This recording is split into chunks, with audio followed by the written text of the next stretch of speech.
വാർത്തയിലേക്ക് വിശദമായി. വെഞ്ഞാറൻമൂട് കൂട്ടക്കൊലപാതകത്തിൽ കൊല്ലപ്പെട്ട ഫർസാനയുടെ മൃതദേഹം ചിറയൻകീഴ് കാട്ടുപുറയ്ക്കൽ പള്ളിയിൽ ഖബറടക്കി.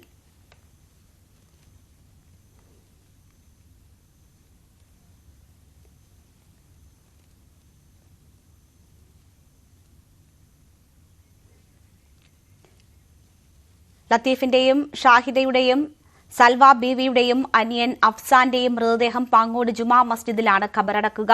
ഗുരുതരമായി പരിക്കേറ്റ് ചികിത്സയിൽ കഴിയുന്ന അമ്മ ഷമിയുടെ ആരോഗ്യനിലയിൽ നേരിയ പുരോഗതിയുണ്ട് എന്ന് ഡോക്ടർമാർ അറിയിച്ചു. കട്ടിലിൽ നിന്ന് വീണ് പരിക്ക് പറ്റിയെന്നാണ് ഷമി ഡോക്ടറോട് പറഞ്ഞതെന്നാണ് വിവരം. മകന്റെ ഉൾപ്പെടെ കുടുംബത്തിൽ നടന്ന കൊലപാതക പരമ്പരകളൊന്നും തന്നെ ഷമി അറിഞ്ഞിട്ടില്ല. ഈ പശ്ചാത്തലത്തിലാണ് മകനെ രക്ഷിക്കാനുള്ള മൊഴി എന്നാണ് വിലയിരുത്തൽ. കൂട്ടക്കൊലപാതകം അന്വേഷിക്കാൻ 5 ഡിവൈഎസ്പിമാർ ഉൾപ്പെടുന്ന പ്രത്യേക അന്വേഷണ സംഘവും രൂപീകരിച്ചിട്ടുണ്ട്. വിവരങ്ങളുമായി ഞങ്ങളുടെ പ്രതിനിധികൾ ചേരുകയാണ്.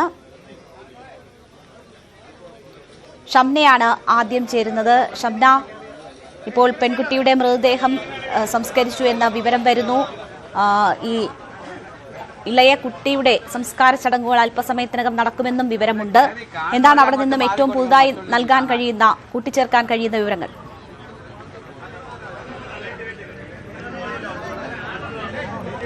രേണു, നമ്മളിപ്പോൾ ഉള്ളത് പേരുമലയിലാണ്. ഇവിടെ ഈ അഫാന്റെ അനിയൻ അഫ്സാന്റെ മൃതദേഹം പൊതുദർശനത്തിനായി എത്തിച്ചിട്ടുണ്ട്. ഇപ്പോൾ ആംബുലൻസ് വന്ന് നിർത്തി മൃതദേഹം പൊതുദർശനത്തിനായി ഇറക്കുന്ന ദൃശ്യങ്ങളാണ് ഇപ്പോൾ പ്രേക്ഷകരിലേക്ക് എത്തിക്കുന്നത്. ഇവിടെ ഒരു നാടൊന്നാകെ ജാതിയോ മതമോ രാഷ്ട്രീയമോ ഒന്നുമില്ലാതെ ഒരു 13-കാരന്റെ മൃതദേഹം ഒന്ന് അവസാനമായി കാണാൻ, അവന് വേണ്ടി പ്രാർത്ഥിക്കാൻ ഒരു നാടൊന്നാകെ കാത്തു നിൽക്കുന്ന കാഴ്ചയാണ് ഇവിടെ ഉള്ളത്. അതിക്രൂരമായാണ് ഈ 13 വയസ്സുള്ള അഫ്സാൻ കൊല്ലപ്പെട്ടത്. അതിക്രൂരമായ കൊലപാതകം, അതൊരു സംശയവുമില്ലാതെ പറയാൻ കഴിയും. കാരണം ഈ ആംബുലൻസ് കയറ്റിയ ഡ്രൈവർ അടക്കം നമ്മുടെ പ്രതിനിധി രാൻകുര്യനോട് പറഞ്ഞിരുന്നു, കുട്ടിക്ക് ഒരു കണ്ണുണ്ടായിരുന്നില്ല. ചുറ്റി കൊണ്ട് തലക്കടിച്ച് ഒരു കണ്ണ് ഉള്ളിലേക്ക് പോയ അവസ്ഥയിലായിരുന്നു ഈ കുട്ടിയുടെ മൃതദേഹം ഉണ്ടായിരുന്നത്. അത്രയധികം ക്രൂരമായി കൊല ചെയ്യപ്പെട്ട ആ 13 വയസ്സുകാരന്റെ മൃതദേഹം ഇപ്പോൾ ഈ നാട്ടിൽ, അവൻ കളിച്ച് വളർന്ന ആ നാട്ടിൽ പൊതുദർശനത്തിന് വേണ്ടി എത്തിക്കുന്ന ദൃശ്യങ്ങളാണ്.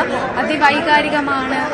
അതിനപ്പുറം മറ്റൊന്നും നമുക്ക് പറയാനില്ല. കാരണം ഒരു 13 വയസ്സിൽ എപ്പോഴും ഈ ചേട്ടനും അനിയനും ഒന്നിച്ചായിരിക്കും ഭക്ഷണം കഴിക്കാൻ പോവാൻ, പള്ളിയിൽ പോവാൻ, എന്താവശ്യത്തിനും അനിയനെ ചേർത്ത് നിർത്തുന്ന, എപ്പോഴും ഒന്നിച്ചു കൊണ്ടുപോകുന്ന ഒരു ജ്യേഷ്ഠൻ, അയാൾക്ക് എങ്ങനെയാണ് ഇത്രയധികം ക്രൂരമായി ആ കുട്ടിയെ കൊല്ലാൻ സാധിച്ചത് എന്നത് ഇപ്പോഴും ഈ നാട്ടുകാർക്ക് മുന്നിലുള്ള വലിയ ചോദ്യമാണ്. അവരിപ്പോഴും അതിന് ഉത്തരം തേടുകയാണ്. ഒപ്പം തന്നെ ഈ ഉമ്മയെ അടക്കം അതിക്രൂരമായി കൊല്ലാൻ ശ്രമിക്കുന്നു. പക്ഷേ ഉമ്മ ഇപ്പോൾ ഗുരുതരാവസ്ഥയിൽ ആശുപത്രിയിലുണ്ട്. ഒപ്പം വാപ്പയുടെ ഉമ്മയെ, അതായത് പിതാവിന്റെ ഉമ്മ, ഒരു 88 വയസ്സുള്ള സൽമ ബീവിയെ കിലോമീറ്ററുകളോളം യാത്ര ചെയ്ത് അവിടെ പോയി വെട്ടിക്കൊല്ലുന്നു. സ്നേഹിച്ച പെൺകുട്ടിയെ, തന്റെ കൂടെ വിശ്വസിച്ചിറങ്ങി വന്ന പെൺകുട്ടിയെ കൊല്ലുന്നു. പിതാവിന്റെ ജ്യേഷ്ഠന്റെ ഭാര്യയെയും കൊല്ലുന്നു. എന്തായിരുന്നു ഇയാൾക്ക് പിന്നിലുള്ള ഇത്രയധികം വൈരാഗ്യത്തിന് പിന്നിലുള്ള കാരണമെന്നൊന്നും ഇപ്പോഴും നമുക്ക് വ്യക്തമല്ല. എന്തായാലും ഇപ്പോൾ ഈ അനിയന്റെ മൃതദേഹം, അഫ്സാന്റെ മൃതദേഹമാണ് ഇപ്പോൾ ഈ പ്രദേശത്ത് എത്തിച്ചിരിക്കുന്നത്. അത് വൈകാരികമാണ്. അതിനപ്പുറം മറ്റൊരു വാക്കുകളും നമുക്ക് പറയാൻ കഴിയാത്തൊരവസ്ഥ. ഈ നാടൊന്നാകെ അവന് വേണ്ടി പ്രാർത്ഥിക്കും. ഈ പൊതുദർശനം അല്പസമയത്തിനകം തന്നെ അവസാനിക്കും. ഈ പൊതുദർശനത്തിന് ശേഷം ഇവിടെ വെച്ച് തന്നെ നിസ്കാരമുണ്ടാകും, മയ്യത്ത് നിസ്കാരമുണ്ടാകും. അതായത് ഈ അഫ്സാന് വേണ്ടി മതപരമായ ചടങ്ങ്, പ്രാർത്ഥന, അത് ഈ പൊതുദർശനത്തിന് ശേഷം ഈ പൊതുവഴിയിൽ വെച്ച് തന്നെ, അവൻ ജനിച്ചു വളർന്ന അവന്റെ നാട്ടിൽ എപ്പോഴും ഓടിയിറങ്ങാറുള്ള ഈ വഴിയിൽ വെച്ച് തന്നെ മയ്യത്ത് നിസ്കാരം ഉണ്ടാകും. അതിനുശേഷമായിരിക്കും പാങ്ങോട് ജുമാ മസ്ജിദിലേക്ക് ഈ മൃതദേഹം കൊണ്ടുപോകുക. ഒന്നിച്ചായിരിക്കും ഈ ഖബറടക്കങ്ങൾ ഉള്ളത്. അതായത് പാങ്ങോട് ജുമാ മസ്ജിദിൽ ഒന്നിച്ച് ഒരു കുടുംബത്തിലെ 4 പേർക്ക് വേണ്ടി ഒന്നിച്ച് ഖബറുകൾ ഒരുങ്ങിക്കഴിഞ്ഞു. 4 ഖബറുകൾ ഒന്നിച്ച് സമീപത്തായി തന്നെ 4 പേർക്കുമുള്ള ഖബറുകൾ ഉണ്ട്. അവിടെ അല്പസമയത്തിനകം തന്നെ ഈ പൊതുദർശനത്തിന് ശേഷം എത്തിക്കും. ഈ ലത്തീഫിന്റെയും ഭാര്യ ഷാഹിദയുടെയും സൽമ ബീവിയുടെയൊക്കെ മൃതദേഹങ്ങൾ